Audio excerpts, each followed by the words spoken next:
नमस्कार दोस्तों।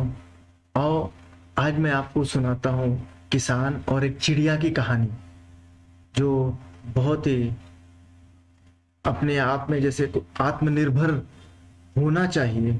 इस कहानी से वही सीख है। तो सुनिए, बहुत प्यारी है, छोटी है लेकिन अच्छी है। एक गांव में एक किसान रहता था। उसने अपने खेत में फसल की बुआई कर दी। उसी खेत में एक चिड़िया आकर अपना घोंसला बना दी। कुछ दिन बाद उस चिड़िया ने घोंसले में अंडे दिए। अंडे देने की कुछ ही दिन बाद उन अंडों से बच्चे आए। धीरे धीरे उस किसान का फसल भी तैयार हो गया। अब फसल की कटाई का भी समय आ गया था। एक दिन किसान खेत में आया और बोला, मैं कुछ आदमियों को अपने खेत की कटाई के लिए कल भेज दूंगा, जो सारे फसल को काट कर मेरे घर ला देंगे। इस बात को सुनकर चिड़िया के बच्चे परेशान हो गए, मगर चिड़िया बिल्कुल भी परेशान नहीं हुई। उसने अपने बच्चों से कहा, डरो मत, कल यह फसल नहीं कटेगी। अगले दिन चिड़िया की बात सही साबित हुई, फसल नहीं कटी। किसान फिर खेत में आया और उसने कहा, मैं अपने कुछ बच्चों को, कुछ दोस्तों को कल भेजकर फसल को पक्का कटवा दूंगा। अब किसान की बातें सुनकर चिड़िया के बच्चे फिर डर गए। अब उन्होंने सोचा कि अब हमें यहां से तो छोड़कर जाना पड़ेगा, हम कहाँ जाएंगे।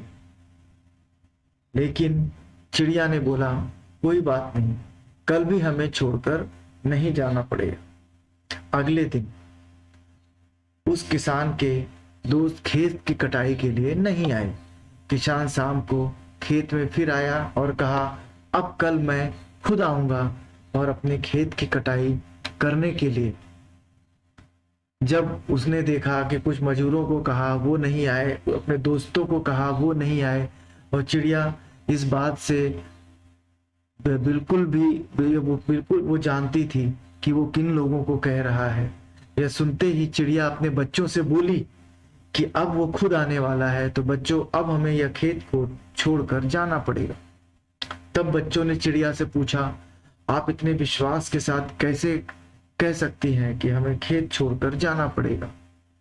तब चिड़िया ने कहा, पहले किसान दूसरों पर निर्भर था, इसलिए उसका कार्य सही समय पर नहीं हुआ, लेकिन अब वह खुद ही अपना काम करेगा और समय पर कर लेगा। इस तरह उसी रात चिड़िया और उनके बच्चे उस खेत को छोड़कर चले गए।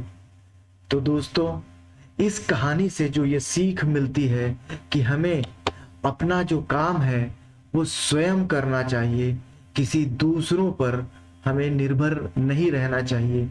जब हम किसी दूसरों पर निर्भर रहते हैं तो वो काम कभी भी पूर्ण नहीं हो सकता।